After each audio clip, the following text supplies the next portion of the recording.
مساء الخير وصباح الخير بكل وقت تشاهدون الفيديو. طبعا نبدأ الفيديو بالصلاة على محمد وآل بيت محمد. اللهم صل على محمد وآل بيت محمد الطيبين الطاهرين. أحلى ما نبلش به هو الصلاة على محمد وآل بيت محمد. أجيتكم فيديو جديد وإن شاء الله راح يعجبكم حبايب. طبعا صار لي هواي ما منزله تدرون. طبعا هذا الفيديو عندي قديم من يوم استشهاد أبو الفضل العباس عليه السلام، وما قدرت يعني قرايات عندنا وثوابات عندنا، فما قدرت، لا قدرت أصور لكم ولا قدرت أنشر لكم. فاليوم حبيت أشارككم يوم من أيامي وطبقت هذا الفيديو وياه. إن شاء الله راح يعجبكم وإن شاء الله الكل بخير وصحة وعافية. ومثل ما جاي تشوفون راح نبدي فيديونا وياكم. هنا طبعا سويت كباب بثواب الإمام العباس عليه السلام. أنا كل سنة أسوي خبز العباس، يعني خبز عروق، فهالمرة قلت راح أغير، راح أسوي كباب عروق وأخبز خبز واحدة. فهم شفت الفكرة حلوة وسويتها وحبيت أشارككم بثواباتنا، حبيت أشارككم يوم من أيامي وإن شاء الله راح يعجبكم. هنا مثل ما شفتوا حبايب قلبي سوينا الكباب كليته، سويت كباب عروق يعني اللي نقدر عليه سويناه. وطبعا ربي يتقبل من عندنا هذا القليل وإن شاء الله يتقبل منا ومنكم. هنا أنا سويت كباب العروق مثل ما شفتوا. طبعا من كيلو لحم طلع لي خير من الله. طلعت لي كمية كلش كبيرة ووزعنا خير من الله الحمد لله والشكر. طبعا ما وزعنا هالمرة بالموكب بالباب، لا، وزعتها على البيوت الساعة 12 الظهر. وبنات طلبوا مراتكم والله العظيم. طبعا هذا المراد مثل ما تشوفون بنات يعني مجرب ما أحكي لكم. فأني طلبت مرادي منه والطاني والحمد لله والشكر.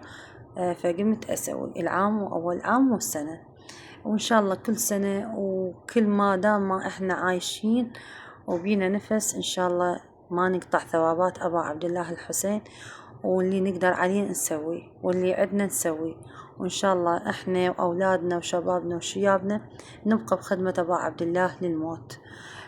مثل ما شفتوا حبايب قلبي سويته لفات وخليت وياه روبة، خليت وياه شو اسمه لبن. فجبت اني علبة روبة وعلبة لبن.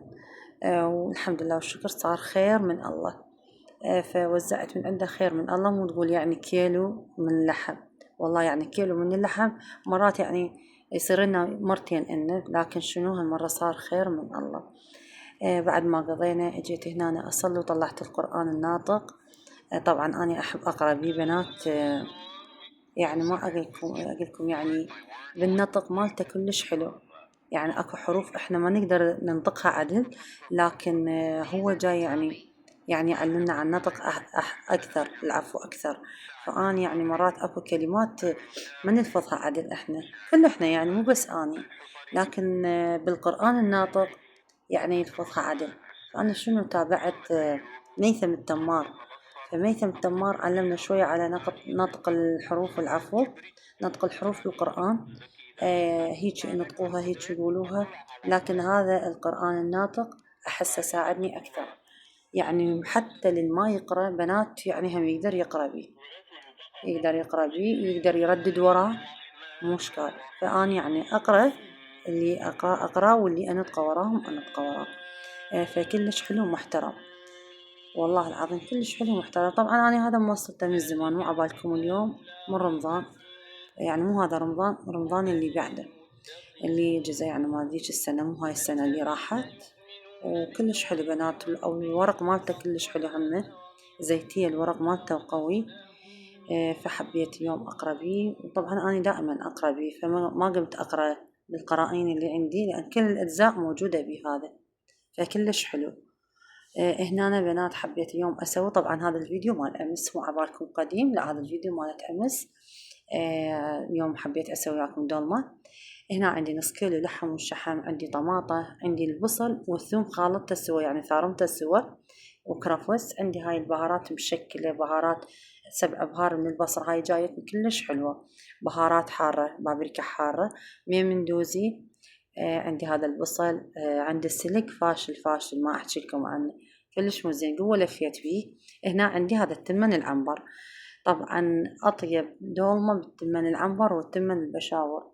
فأنصحكم نصيحة، أكو ناس يعني تسويها تمن عادي فاشلة فاشلة وكل طعم ما بيها، لكن تمن العنبر أو التمن البشاور كلش طيبة. بس أحلى شي بالتمن العنبر، يعني أني أحسها طيبة بتمن العنبر. هنا أنا خليت بالقدر خليت شوية شحمات زادن عندي خليتهن. هنا على البصل قلت لكم ثار وياه راس ثوم. خليت كرفس. طبعا إذا عندكم مش بنت تصير توب، التوب تجنن تصير، لكن شنو ما عندي شبنت مفرز ولا عندي شبنت فريش. تدرون ماكو هاليام بالسوق هنا يمنا، فما أدري بعد باقي المحافظات بيها أو لا، ما أدري. هنا هاي البهارات ذكرتها لكم.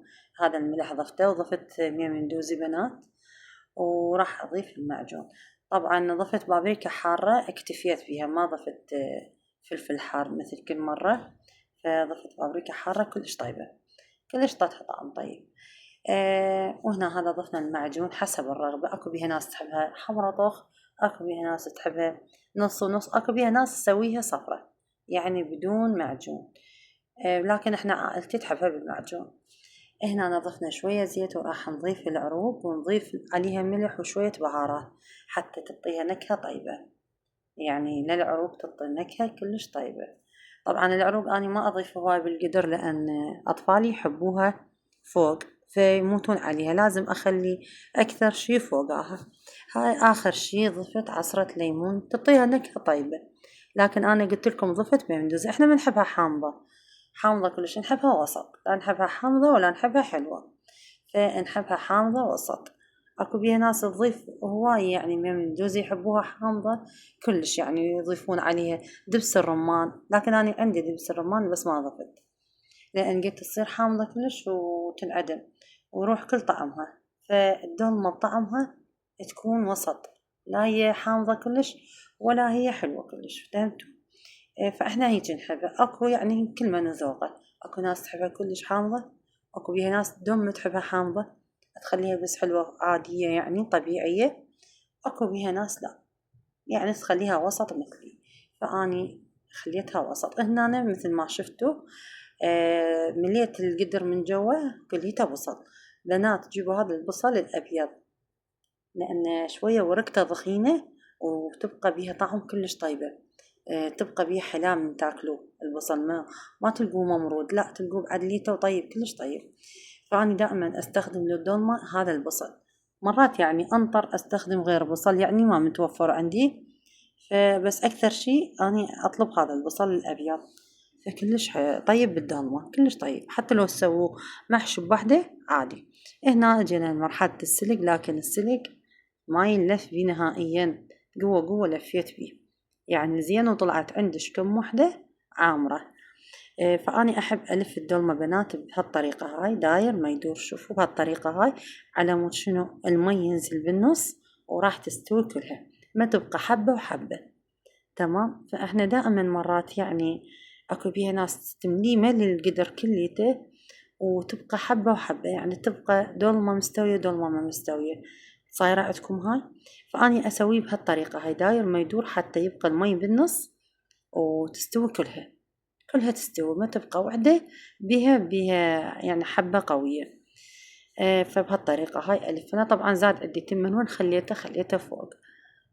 عندي واحد من جهالي ما يحب الدولمة الملفوفة، دائما يحلها يلا ياكلها، لكن أنا قلت له يلا خوش اليوم أكو تمن فوق وهذا صار من حصتك. هنا طبعا أنا لهنا ما مخلي عليها مي، بس راح أخلي لأن إحنا نحبها لينة، يحبوها يعني عائلتي لينة وطيبة هيك تصير كلش طيبة.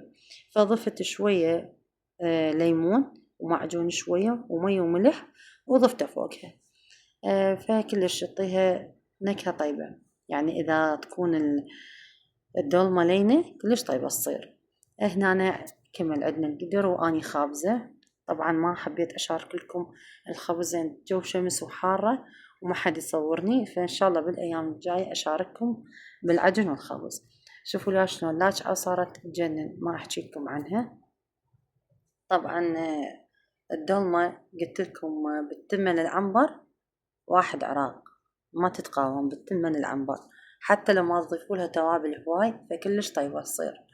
ومنا ضفنا لها توابل طيبة، بهارات كلش طيبة، طلعت لك توب التوب. جربوها بالعافية عليكم. إذا وصلت ويانا لهنا لا تنسوا اللايك والاشتراك وتفعيل الجرس حتى يوصلكم كل شي جديد. وتدرون بقناتي أني صار لي سنتين ما أنشر بيها، فرجعنا من جديد وأريد تفاعلكم وياي من جديد.